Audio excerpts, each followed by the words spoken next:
네, 오늘 저는 그 영광의 풍성함이라는 제목으로 함께 말씀 나누도록 하겠습니다. 하나님께서 우리를 영광의 풍성함에 이르도록 하나님께서 우리를 구원하셨는데, 오늘 읽은 말씀은 매우 이해하기 어려운 말씀입니다. 많은 주석가들이, 많은 학자들이 이 말씀을 두고 비판할 때에 이 말씀은 하나님의 말씀을 설득력 있게 전달하는 부분이 있어서 설득력이 약하다라고 말을 하는 사람들도 있습니다. 그러나 우리는 이 말씀을 있는 그대로 한번 더 살펴보도록 하겠습니다. 오늘 사도 바울은 우리에게 토기장이의 집으로 우리를 초대하고 있습니다. 토기장이라는 건 옛날 조선 이조백자나 이런 고려 청자처럼 매우 뛰어난 도자기 또는 그릇을 만드는, 그런 그릇을 만드는 장인 같은 사람이 토기장인데, 그런 도공의 집으로 우리가 갔다고 생각해 보겠습니다.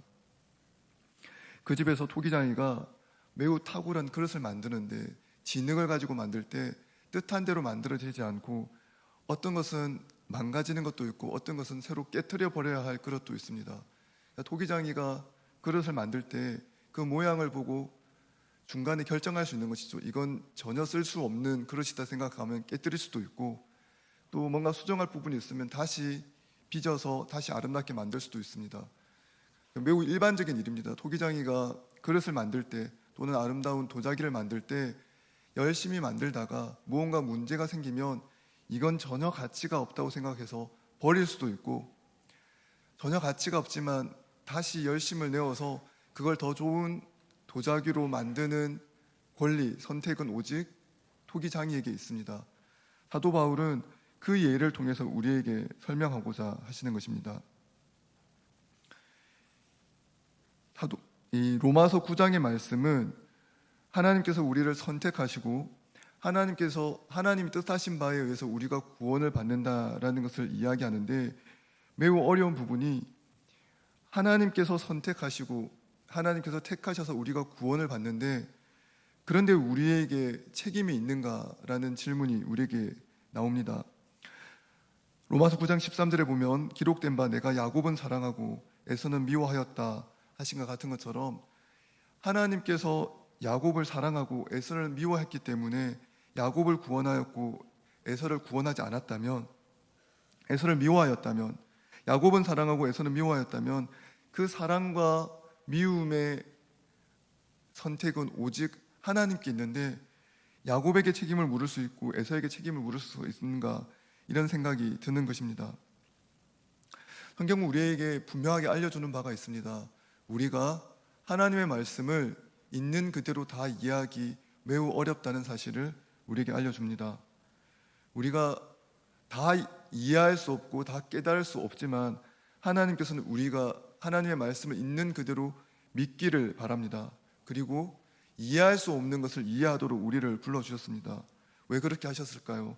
이것이 바로 이와 같이 믿을 수 없는 내용을 믿고 이해할 수 없는 바를 이해하는 것이, 받아들이는 것이 우리가 믿음과 겸손을 하나님 앞에 훈련하는 방식이기 때문입니다.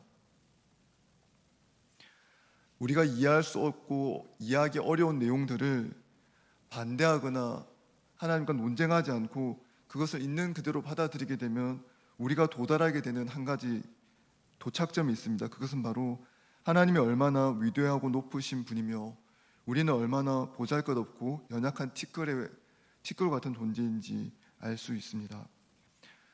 잠언 말씀처럼 잠언 25장 2절에 나타나 있는데요, 이를 숨기는 것은 하나님의 영광이라고 했습니다. 이 성경 말씀 가운데, 이 온 세상의 일들 가운데 하나님의 뜻하심이 우리가 이해할 수 있는 언어로 다 설명되는 것이 아닙니다. 만일 하나님의 진리가, 하나님의 속한 모든 신령한 지혜가 인간의 말과 지혜로 그대로 다 이해가 되고 그대로 다 받아들여진다면 그것은 유한한 지혜일 것입니다. 하나님의 무한하심이, 하나님의 크고 풍성한 은혜와 진리가 인간의 언어와 인간의 지식으로 그대로 이해가 다 된다면 그 지식은 유한하고 인간의 이해 가운데 갇혀진 지식일 수밖에 없습니다. 그래서 하나님께서는 어떻게 하시냐면 그 지식을, 그 이해도 될 수 없고 온전히 다 받아들일 수 없는 하나님의 진리를 성경 가운데, 말씀 가운데 계시하시되 감추어 주신 것입니다. 그래서 잠언 25장 2절 말씀처럼 이를 숨기는 것이 하나님의 영광이 되는 것입니다.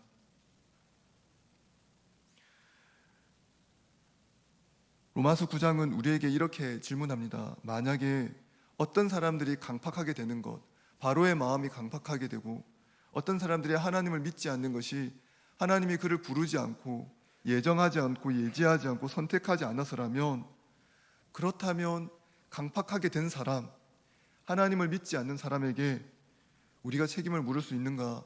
이 질문을 우리에게 던집니다.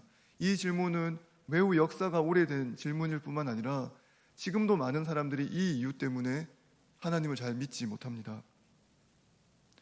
그런데 오늘 우리에게 하나님은 매우 특별한, 사도 바울은 특별한 이야기를 하고 있는데요. 하나님께서 진노를 나타내시고 또 우리에게 긍휼을 베푸시는 것이 하나님의 영광의 풍성함을 알게 하는 것이라고 이야기합니다. 우리가 하나님께서 은혜를 풍성하게 베푸는 것, 무한한 사랑을 베푸는 것이 하나님의 영광의 풍성함이라는 것은 잘 이해할 수 있습니다. 하나님이 우리를 사랑하셔서 그 크신 사랑으로 우리에게 사랑을 베풀어 주셨다라고 이야기하면 그것은 하나님의 영광의 풍성함, 하나님의 영광이 크고 높으시다라고 이해할 수 있습니다. 그런데 성경은 거기만 얘기하지 않습니다. 하나님은 우리에게 한 가지를 더 이야기합니다. 무엇이냐면 하나님의 진노가 얼마나 크고 두려운지, 그것을 하나님께서 보여주시는 것이 하나님의 영광의 풍성함이라고 이야기합니다. 우리는 하나님의 진노가 얼마나 크고 무서운지 깨달아야 합니다. 그리고 하나님께서는 우리에게 하나님의 진노가 얼마나 크고 무섭고 두려운지를 알려주시기를 기뻐하십니다. 많은 사람들이 하나님의 사랑이 크고 위대한지를 아는 것은 기뻐합니다. 그리고 하나님께서 사람들에게 진노를 베푸시는 것을 하나님께서 기뻐하지 않을 것이라고 생각하십니다. 그런데 하나님께서는 사람들에게 크고 무한한 사랑을 베푸는 것도 기뻐하시지만 그 하나님께서 진노를 베푸시는 것 또한 하나님께서 뜻하신 계획으로 우리에게 주셨습니다. 하나님께서 자신의 뜻이 온전히 이루어지는 것을 기뻐하십니다. 이 온 세상 가운데 자기 자신을 영화롭게 하시는 것이 하나님의 계획입니다. 하나님께서 이 세상을 창조하셨습니다. 온 시간이 시작되기 전, 영원 전에 하나님께서 창조를 뜻하시고 계획하셔서 온 세상을 만드셨습니다. 이 온 세상 가운데 하나님의 뜻이 이루어지고 있습니다. 그럼 한번 생각해 보십시오. 이 세상 가운데 있는 무한한 선, 무한한 아름다움은 오직 하나님께로부터만 나와야만 무한하고 완전합니다. 그렇다면 이 온 세상 가운데 있는 아름다움과 선함은 오직 하나님 안에 있는 선함과 아름다움이어야만 합니다. 하나님께로부터 나오지 않은 어떤 것도 유한하고 완전하지 않습니다. 그러므로 하나님께서 이 세상을 만드실 때 이 세상이 완전하고 이 세상이 하나님의 아름다운 선하심을 반영하려면 하나님께서 자기 안에 있는 아름다움과 선함과 사랑을 이 온 우주 가운데, 온 세상 가운데 발산하시고 내보여 주셔야만 했습니다. 그 뜻을 이루기 위해서 하나님께서 사람을 만들어 주셨습니다. 사람을 만들어서 하나님의 영화로움, 하나님의 영광을 선포하고 하나님의 사랑을 기뻐하고 하나님 안에 있는 기쁘신 뜻을 찬양하도록 사람을 만들어 주셨습니다. 그 기쁘신 뜻을 선포하기 위하여 하나님께서 이스라엘 백성을 택하시고 하나님의 소유, 제사장 나라로 삼아 주신 것입니다. 이 하나님의 뜻이 온전히 선포될 터인데 그 뜻이 어그러지고 사람들이 그 뜻을 거부하고 받아들여 주지 않았습니다. 그렇다면 하나님을 거부하고 하나님의 뜻을 받아들이지 않으며 죄악을 짓는 그 자리마다 하나님의 진노가 나타납니다. 사랑하는 성도 여러분, 여러분께서 한번 상상해 보십시오. 무한한 능력을 가진 왕이 있는데 그 왕이 명령을 내립니다. 각 사람에게 명령을 내리고 신하들에게 명령을 내리는데 신하들이 왕의 명령을 무시합니다. 그리고 왕이 무슨 명령을 하여도 그 명령을 존중하지 않습니다. 그리고 왕도 자기의 명령을 어기는 신하들과 사람들에 대해서, 백성들에 대해서 어떤 벌도 내리지 않습니다.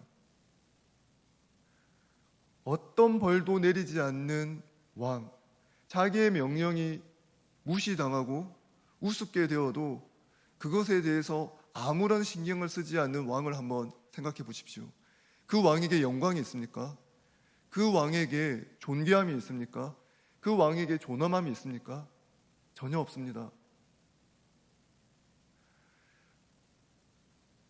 부모와 자녀의 관계에서도 자녀는 부모를 존중하고 부모의 말은 자녀로부터 인정을 받고 그 말을 순종할 때 부모의 말에 가치가 있습니다. 그런데 부모와 자녀의 관계에서 자녀가 부모의 말을 무시하고 부모를 인정하지 않고 부모를 미워하고 부모를 함부로 대해도 아무런 감정의 동요를 느끼지 않는 부모가 있다고 생각해 보십시오. 그 부모와 자녀의 관계가 정상적이라고 생각이 됩니까? 그렇지 않습니다. 그러니까 성경께서는 하나님께서는 온 우주의 창조자로 계시고 온 우주의 통치자로 계시고 무한한 영광을 가지시고 무한한 능력을 가지시고 무한한 선을 가지신 통치자로 존재하고 있다고 선포하고 있습니다. 그 왕의 명령을 어기고 그 왕의 명령을 무시하고 그 왕의 명령을 함부로 여기는 것이 죄입니다. 사람이 마치 하나님처럼 되려고 하나님처럼 선과 악을 아는데 같아지려고 하나님 없이도 나 스스로 자기 스스로 선과 악을 결정짓는 존재가 되려고 하나님을 무시하고 스스로 선과 악을 아는 지식을 얻으려고 했습니다. 바로 그 순간에 하나님은 존재하지 않으셔도 됐습니다. 사람이 사단의 유혹을 따라서 선악을 알게 하는 과일을 먹을 때 바로 그때 이미 스스로 결정한 것입니다. 나는 하나님 없이도 내가 스스로 선과 악을 아는 저 열매를 먹고 내가 하나님처럼 되어 내가 선과 악을 결정하는 존재가 되겠다라고 선언하고 결정하고 행동했습니다. 바로 그 순간에 하나님의 존재는 무시됩니다. 하나님은 마치 없는 존재처럼 취급당합니다. 사랑하는 성도 여러분, 하나님께서 어미하신 통치자로 온 우주를 통치하는 왕으로 이 땅에 계십니다. 이 온 우주에 서 계십니다. 이 온 우주가 질서가 유지되고 무너지지 않고 이 온 우주가 붕괴되지 않는 단 하나의 이유가 있다면 하나님께서 왕으로 서 계시기 때문입니다. 그 무한한 능력과 이 온 우주를 질서 있게 유지할 수 있는 하나님께서 서 있기 때문에 이 온 우주가 유지되고 있습니다. 그런데 그 하나님께서 반역하는 이에게, 자기의 명령을 무시하는 존재에게, 자기의 말을 우습게 여기는 존재에게 아무런 진노도 바라지 않습니다. 그러면 어떻게 될까요? 하나님의 영광은 사라집니다. 하나님의 어미하심이 사라져 버립니다. 그리고 이 온 우주가 붕괴됩니다. 그러므로 하나님께서 진노하시는 것, 하나님께서 자기를 거역하는 이에게 진노하시는 것은 하나님의 영광이 나타나는 피할 수 없는 방법입니다. 그러므로 하나님께서는 자신이 진노가 얼마나 크고 무한한지를 보여주심으로 하나님의 영광을 드러내십니다. 그것을 아는 존재가, 하나님의 진노가 얼마나 크고 무한한지 아는 사람만이 하나님의 은혜를 구하게 되어 있습니다. 하나님 앞에 겸손히 나오게 되어 있습니다. 하나님의 두려우심은 성경에서 자주 반복되는 표현입니다. 느헤미야 1장 5절에서 느헤미야는 이렇게 기도합니다. 하늘의 하나님 여호와, 크고 두려우신 하나님이여. 느헤미야가 하나님의 위엄하심을 보았습니다. 하나님의 명령을 거역하고 하나님 앞에 죄를 짓는 것이 얼마나 두려운지 느헤미야는 알고 있었습니다. 그래서 그는 기도할 때부터 분명하게 고백합니다. 하늘의 하나님 여호와, 크고 두려우신 하나님이요. 하나님의 어미하심을 아는 것, 그것은 하나님의 진노와 결코 떨어지지 않습니다. 하나님의 진노가 크고 무한합니다. 바로 그때 우리는 하나님을 바르게 알 수 있습니다. 이것을 인정할 때 하나님께서 온 우주를 통치하는 신이시고 하나님께서 무한한 존재임을 우리가 깨달을 수 있습니다. 그러므로 하나님은 소멸하는 불로 이 온 세상에 자신의 명령을 어기는 존재들에게 심판하시고 그들에게 진노를 베푸시고 벌을 내리심으로 자기의 법을 스스로 지켜 가십니다. 19세기 철학자 칸트가 이런 이야기를 했습니다. 그는 하나님을 우리와 같은 방식으로 믿지 않았는데 이 온 우주에 반드시 절대자가 있어야만 한다는 이야기를 합니다. 왜 그렇게 믿냐면 이 온 우주에 도덕이라는 것이 존재한다면, 이 온 우주에 선과 악을 결정하는 법칙이 존재해야 한다면 반드시 절대자가 있을 수밖에 없다라고 얘기합니다. 왜 그럴까요? 선과 악의 기준은 언제나 영원해야 합니다. 결코 시간에 의해서 변하지 않아야 합니다. 무엇이 선인지, 무엇이 더 선인지, 무엇이 더 악인지를 결정짓는 기준은 흔들리지 않아야 합니다. 그런데 이 기준이 흔들리지 않으려면 그 존재는 반드시 시간에 의해서 변하지 않아야 합니다. 그런데 이 땅에 있는 모든 것은 시간에 의해서 변화됩니다. 오직 하나님만이 시간을 만드시고 영원 전에, 시간이 있기도 전에 이 온 우주를 만드신 하나님만이, 절대자이신 하나님만이 시간에 의해서 변하지 않습니다. 그래서 칸트는 이야기합니다. 만일 절대자이신 하나님이 없다면, 그분이 안 계시다면 이 우주는 붕괴될 수밖에 없다. 왜냐하면 도덕도 없고 선도 없고 이 우주를 유지할 수 있는 질서라는 것이 존재할 수도 없기 때문입니다. 철학자도 깨달았습니다. 하나님께서 자신의 법을 지키지 않는다면, 하나님께서 스스로 그 법을 유지하지 않는다면 이 우주가 붕괴될 수밖에 없다는 것을 철학자도 알았습니다. 하나님께서 이 우주를 지키시기를 원하십니다. 그렇다면 어떻게 하셔야 됩니까? 그가 심판하셔야 합니다.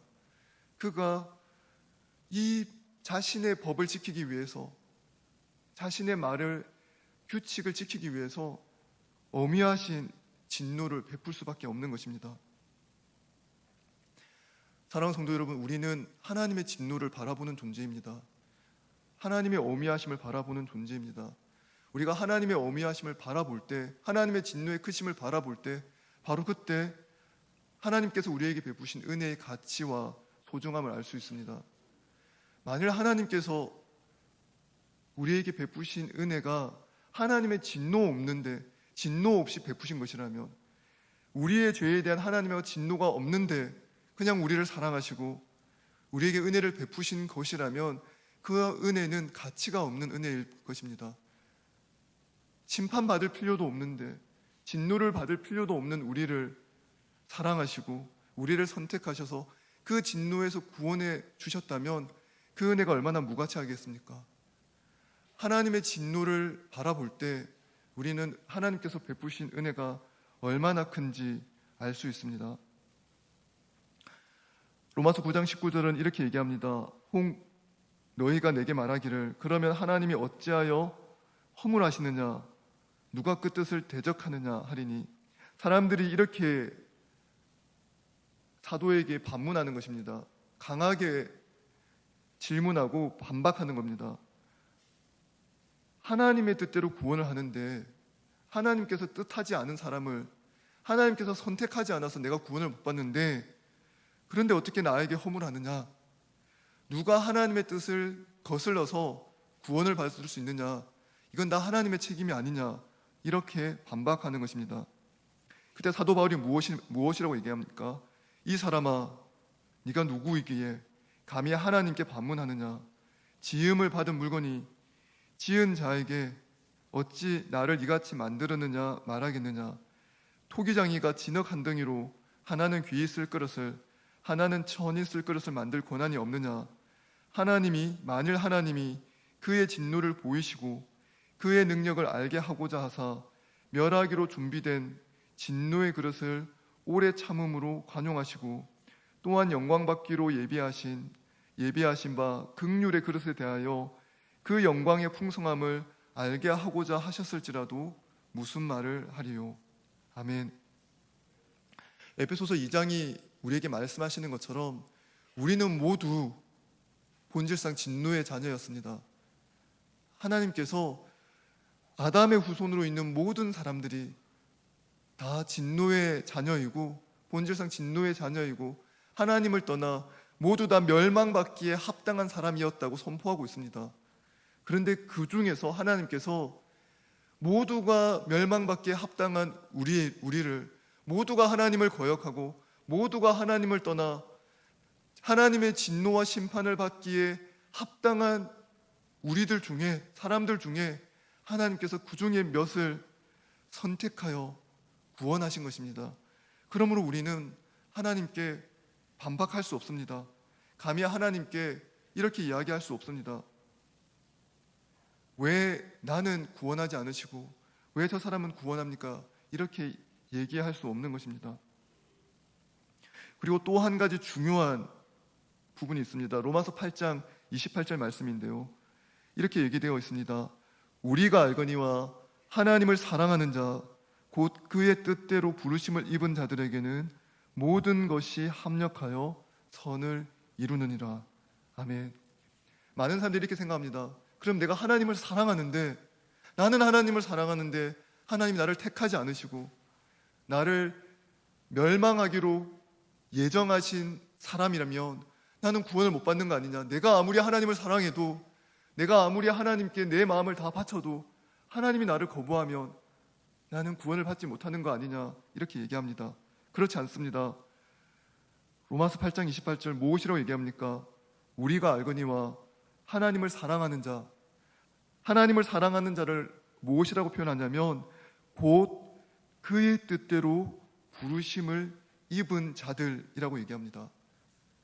하나님께서 먼저 선택합니다. 우리가 먼저 하나님을 사랑한 것이 아니라 하나님이 먼저 우리를 사랑하셔서 우리가 하나님을 사랑할 수 있도록 하나님을 사랑할 수 있는 의지와 감정을 우리에게 선물로 주십니다.